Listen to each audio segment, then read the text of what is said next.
ձեր դատին ենք ներկայացնում ըստ էության օրենքների նախագծերի փաթեթ հաշմանդամություն ունեցող անձանց իրավունքների մասին օրենքում լրացումներ եւ փոփոխություններ կատարելու մասին եւ անձի ֆունկցիոնալության գնահատման մասին օրենքում լրացումներ եւ փոփոխություններ կատարելու մասին։ Փոփոխությունները մի քանիսն են, եթե թույլ տաք հերթով թվեմ եւ եթե հարցեր կլինեն պատասխանեմ Տիկին։ Առաջինը հնարավորություն ենք տալիս աջակցող միջոցների տրամադրման գործընթացում ներգրավել նաև ոչ պետական կազմակերպություններին, գործող օրենքով դա հնարավոր է անել միայն պետության կողմից, նպատակը այն է, որ մենք արդեն իսկ ունենք կազմակերպություններ եւ դրա վառ օրինակն է Զինապահ հիմնադրամը, ովքեր պատրաստ են իրենց վրա վերցնել աջակցող միջոցների տրամադրման մասով որոշակի բեռ եւ խոսքը 44-օրյա պատերազմի մասնակիցների, հատկապես վերջույթների պրոթեզների տրամադրմանն է վերաբերում, բայց մենք օրենքով չենք կարող դա անել եւ պետք է խնդրեմ թույլ տալ, որպեսզի այդ հնարավորություն լինի եւ խոսքը այս պահին մեկ օրինակի մասն է, բայց հետագայում նաեւ հնարավոր լինել նաեւ այլ օրինակներ եւ կարծում եմ, որ այդ հնարավորությունը պետք է ունենանք։ Հաջորդ փոփոխությունը, որը առաջարկում ենք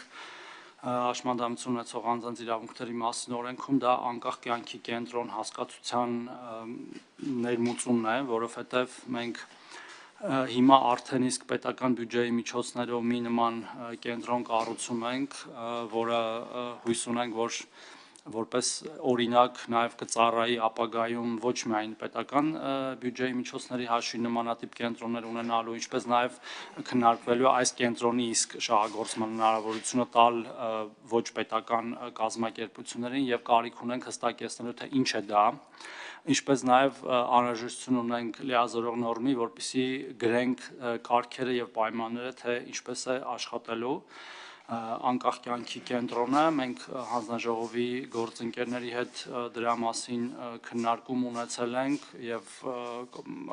եղել են առաջարկներ, որոնք ընդունվել են, բայց եթե նորից կլինեն, պատրաստ ենք քննարկել եւ նաեւ առաջինից երկրորդ ընթերցում էլ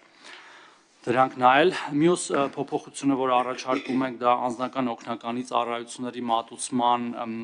գործընթացին է վերաբերում, առաջարկում ենք այդ պայմանագիրը դարձնել եռակողմ, որտեղ այսօր այն փաստացի երկկողմ է եւ երկկողմ պայմանագիր է, այսինքն հաշմանդամություն ունեցող անձի, ով օգտվում է այդ ծառայություններից, անձնական օգնականի, ով մատուցում է այդ ծառայությունները եւ հետագայում նաեւ անձնական օգնականի եւ միասնական սոցիալական ծառայության առաջարկում ենք գործընթացը հեշտացնելու համար այն դարձնել միանգամից եռակողմ եւ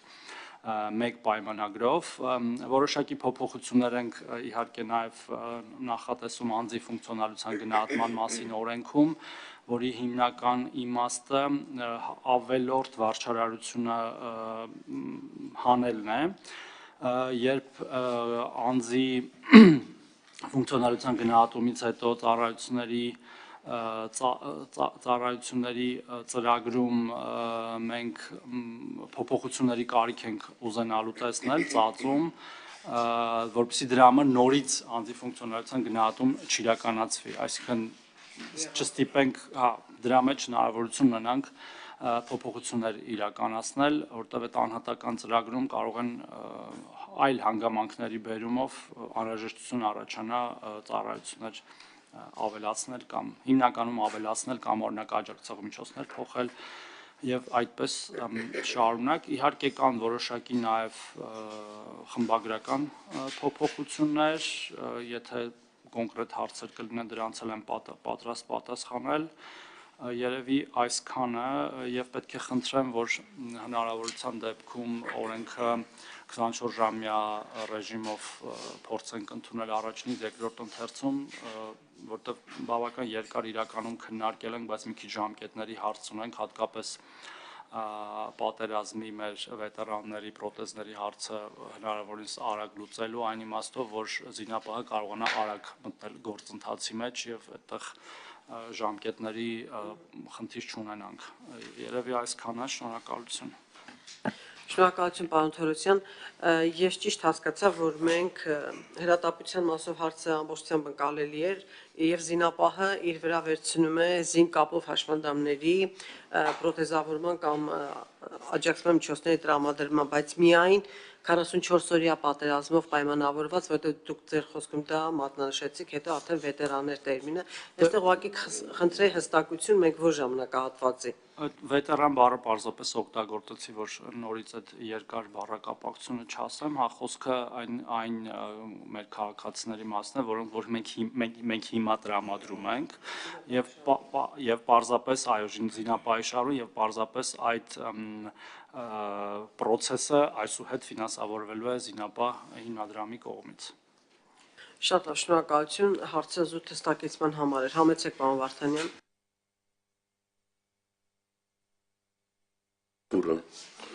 Իմ հարցն էլ էր զինապահին վերաբերում եւ շրջանակը ավելի հստակ ձևակերպենք, որ վիրավորներին վերականգնումն է վերաբերելու եւ արդյոք միայն վիրավորում ստացած զինծառայողներն է կարողանալու զինապահը աջակցություն հայտնել, թե կարող է ավելի ընդլայնվել շրջանակը։ Եվ երկրորդ հարցը, որ օրենքի փոփոխություններին չի առնչվում,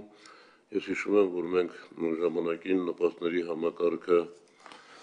նոր համակարգը ներդրելու ծրագիր ունեցանք, երկու մարզերում պիլոտային ծրագիր իրականացվեց եւ պիտի կարծեմ փետրվարի 1-ից արդեն տարածվել ամբողջ հանրապետությունով այստեղ ինչ վիճակ է, շնորհակալ եմ։ Շնորհակալություն, պարոն Վարդանյան, տեսեք Շնորհակալություն։ Շնորհակալություն, առաջի մասով ասեմ, որ մենք օրենքով տալիս ենք հնարավորություն, որպեսզի դա տեղի ունենա եւ գործընկերների հետ բանակցությունների արդյունքում ենք հանգում եւ նաեւ իրենց կանոնադրական գործառույթների իրականացնելու արդյունքում ենք հանգում, թե ինչ շրջանակի են իրանք պատրաստ դա անել հիմա։ Այս փուլում բանակցությունները այն շրջանակի մասն էր, որ ես խոսեցի, բայց զինապահ հիմնադրամը գիտեք, որ ունի նաեւ խորհրդով հնարավորություն ավելացնելու շահառուներ, չվերազանցելով իր կանոնադրական գործառույթները եւ հնարավոր են նաեւ ապագայում ավելի ընդլայնում, բայց այս պահին խոսքը 44 օրյա պատերազմի շահառուների մասին է։ Երկրորդ մասով դուք իրավացի եք, մենք ունենք անապահության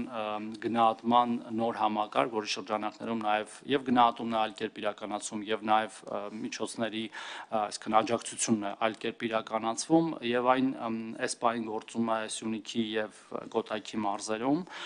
բայց մենք ժամկետը պիլոտի գործողության երկարացրեցինք դեկտեմբերին, հիմա կասեմ ինչու եւ այն ամբողջ երկրի վրա տարածվելու է հուլիսի 1-ից եւ ոչ թե փետրվարի 1-ից, որտեվ պիլոտի նախ 1 տարին լրանում է մարտի վերջ եւ մենք այնուամենայնիվ ցանկացանք ամբողջ ցիկլը փակել երկու մարզերի, որպեսզի բոլոր խնդիրները վերհանենք։ Երկրորդը մենք արդեն իսկ ունենք վերհանած խնդիրներ, հատկապես մի քանի ուղղությամբ դրանք կանգ գործոններն են, stop factor-ները, այսպես ասած, որոնք ավտոմատ կտրում են գործընթացը, այսինքն երբ որ կան այդ stop factor-ների առկայություն, գնահատումը նույնիսկ չէր շարունակվում ընտանիքի, դրանք օրինակ գույքահարկի սահմանաչափերն են, նախկին վարկավորումներն են, այլ տեսակի գույքերն են, ինչպես նաև ունենք որոշակի հարցեր չափանիշների հետ կապված, օրինակ մինիմալ եկամուտը ինչքան գնահատենք, ամեն գործոնի կշիռը ինչքան գնահատենք եւ հենց այս պահին արդեն իսկ այդ մեր վերհանածով որոշակի վարժություններ ենք անում, որպեսզի հնարավորինս թիրախային լինի եւ վերջնական աջակցությունը եւ նաեւ իրական նպատակին ծառայող լինի, որ մարդկանց մենք մշտապես չպահենք աղքատության մեջ, այլ փորձենք նրանց հանել։ Մեր գնահատականներով մենք մոտակա 2-3 ամիսներին կվերջնականացնենք, այնտեղ մի երկու հարց էլ անհրաժեշտություն է առաջանալու էլեկտրոնային լուծումներ տալու այլ համակարգեր հետ, հատկապես կադաստրի, որտեղ հիմա գործող կարգով այսպես է, երկու գույքահարկի շեմ կա, մեկ Երևանի համար եւ մեկ մարզերի, ինչը կարծում ենք, որ այդքան էլ ճիշտ չի այն իմաստով, որ օրինակ Երևանին հարակից համայնքում գույքահարկը ուրիշ գին ունի եւ Երևանի շատ հեռու համայնքում բոլորովին ուրիշ գին ունի եւ մի շեմով գնահատել այդ երկու համայնքների անձանց պոտենցիալ եկամուտները ճիշտ չի լինի, հիմա ուզում ենք հասկանալ ավելի արդար համակարգ դնելու մեխանիզմը, այդ լուծումներից հետո կամբողջականացնենք ու կգնանք առաջ, կներեք, որ չարաշահում եմ, մի երկու թիվ էլ ասեմ, համակարգը ինքնին ակնհայտորեն ավելի լավն է, քան նախկինը, մենք ունենք միջին նպաստի չափ, որը մոտ 80,000 դրամ է, որը վճարվում է ընտանիքներին եւ առավելագույն չափ ունենք, որը մոտ 200,000 դրամ է, թեև ինքնին նորից եմ կրկնում, նպատակը վերջնական պետք է լինի այդ քաղաքացիներին համակարգերից հանելը եւ ոչ թե այնտեղ պահելը։ Շնորհակալություն։ Արձագանքի մողակի առաջինը սահմանափակվել միայն 44-օրյա պատերազմի վիրավորներով, կարծում եմ ճիշտ չի, եւ դրանից առաջ եւ դրանից հետո մենք ունեցել ենք դարձյալ նման բաներ։ Եվ երկրորդ, ես կարծում եմ, որ բանակցությունները, որ ասում եք զինապահի ընդհանում է, կարող է նաեւ ընդլայնվել շրջանակը, այստեղ ես կարծում եմ եւս խնդիր կա, զինապահը ունի իր հստակ առաքելությունը եւ զինապահի կանոնադրությունը ի վերջո ազգային ժողովը չի հաստատում եւ կարող է այնպես լինել, որ շատ գործառույթներ կամ որոշ գործառույթներ, որոնք ուղղակի պետության գործառույթներն են, հստակ զինապահի տարածություն չունեն, տեղափոխվեն զինապահի միջոցների հաշվին, որը կարծում եմ արդար չէ։ Գալով նպաստների համակարգին երկարաձգել ժամկետը լավ է կարել, բայց որքան ես տեղյակ եմ, նաև այդ տեղեկատվական համակարգերի հետ պրոբլեմ կա եւ նոր կենտրոնում խնդիրներ կան, փորձեք այդ հարցերը լուծել, որ մարդկանց պրոբլեմներ չխորանան։ Շնորհակալ եմ։ Կարճ արձագանք եմ զինապահի հետ կապված, տեսեք, մենք որևէ երաշխիք, որ այսօր տրամադրված է, որևէ մեկի համար չենք հանում, հակառակը մենք անդադար ընդլայնում ենք այդ երաշխիքները աջակցող միջոցների հետ կապված եւ մեր տղաները, որոնք հիմա արդեն 5 տարի հետո ըստեյության կարիք ունեն փոփոխությունների, իրենց փոփոխությունները պրոթեզների ժամանակին ստանալու են, ապագա ընդլայնումներն էլ եւ պետական բյուջեի միջոցների հաշվին եւ զինապահի միջոցների հաշվին կկայանան։ Ինչ վերաբերում է տեղեկատվական տեխնոլոգիաների մասով, ես ասացի, որ մենք պետք է նաև այդ նոր փոփոխությունների մասով հասկանանք ինչքանով է հնարավոր դա անել։ Այստեղ մի նյուանս կա, այս պահին գործող համակարգը ի սկզբանե նախագծվել է ակնթարթային պատասխան տալու համար, որ արագ որոշումը կայացվի, բայց փորձը ցույց է տալի, որ տվյալներ կան որոշակի, որ հնարավոր չի պարզապես ակնթարթային ստանալ եւ հնարավոր է օրերի տարբերություն, բայց քաղաքացիների դժգոհությունները հիմնականում նրանում են, օրինակ կարող եմ վերել, որ այսօրվա ստոպ ֆակտորների մեջ կա գրված, որ եթե քաղաքացին որևէ կազմակերպության հիմնադիր է, նույնիսկ եթե դա շահույթ չհետապնդող կազմակերպություն է, նույնիսկ եթե դա կասեցված, օրինակ 10 տարի առաջված կասեցված սահմանափակ պատասխանատվության ընկերություն է, ինքը ավտոմատ մեր համակարգերը ստուգում է եւ ավտոմատ փակում է։ Մենք հիմա այդ մասով էլ ենք լուծումներ տալիս, որ դա վերաբերի միայն շահույթ հետապնդողներին, դա վերաբերի միայն գործողներին, որտեղ եթե մարդը հայտնվել է կյանքի դժվարին իրավիճակում, շատ կարևոր չի ինքը 10 տարի առաջ օրինակ ինչով է զբաղված եղել, նույնը վերաբերում է իդեպ վարկերին, էլի առաջարկը այն է, որ